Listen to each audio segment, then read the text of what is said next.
Hello అండి. ఒకసారి చూడండి, ఈ కరివేపాకు మొక్క దగ్గర ఒక చిక్కుడు పాదు పెట్టానండి. చూడండి, ఇంకొక చిక్కుడు పాదు పెట్టానండి. ఈ చామంతి మొక్క దగ్గర కూడా ఒక చిక్కుడు పాదు పెట్టాను చూడండి. ఇక్కడ మందార మొక్కలో కూడా ఒక చిక్కుడు విత్తనం పెట్టానండి. కూరలో కూడా ఒక చిక్కుడు మొక్క పెట్టానండి. ఇక్కడ ఒక చిక్కుడు మొక్క పెట్టానండి. ఇలా చిక్కుడు మొక్క పెట్టడం వల్ల ఉపయోగం ఏంటంటే అండి, ఈ చిక్కుడు మొక్కలో కానీ, వేరుశనగ మొక్కలో కానీ, బీన్స్ మొక్కలో కానీ అయితే మనకి రైజోబియం బ్యాక్టీరియా ఉంటుందండి.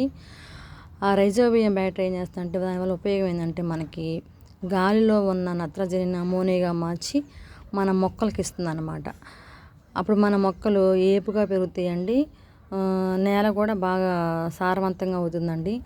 అందుకని ప్రతి కుండీలో కానీ మనం చిక్కుడు మొక్క పెట్టామంటే, చిక్కుడు మొక్క ఏమో అమోనియాని మొక్క ఇస్తుందండి. ఈ మొక్క ఏమో దీనికి ఫుడ్ పెడుతుందండి. దానివల్ల మనకి మొక్కలు కానీ బాగా పెరుగుతాయి, ఈళ్ళు కూడా బాగా వస్తుందండి. అందుకని ప్రతి ఒక్క కుండీలో నేను ఇలా చిక్కుడు మొక్క పెట్టానండి. దానివల్ల మనకి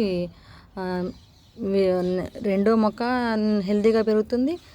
దీనివల్ల ఇది కూడా మనకి ఫుడ్ అందిస్తుంది కాబట్టి ఇది కూడా మనకి హెల్తీగా పెరుగుతుంది. నేల కూడా మనకి సారవంతమయ్యి మనకి ఈల్డ్ అనేది కూడా బాగా వస్తుందండి. ఇది ఎక్కువగా ఈ రైజోబియం బ్యాక్టీరియా అనేది ఎక్కువగా మనకి చిక్కుడు మొక్కలు, బీన్స్, వేరుశనగ మొక్కలు అయితే ఎక్కువగా ఉంటుందండి. అందువల్ల నేను ప్రతి ఒక్క కుండీలో నేను ఇలా చిక్కుడు మొక్క పెట్టానండి.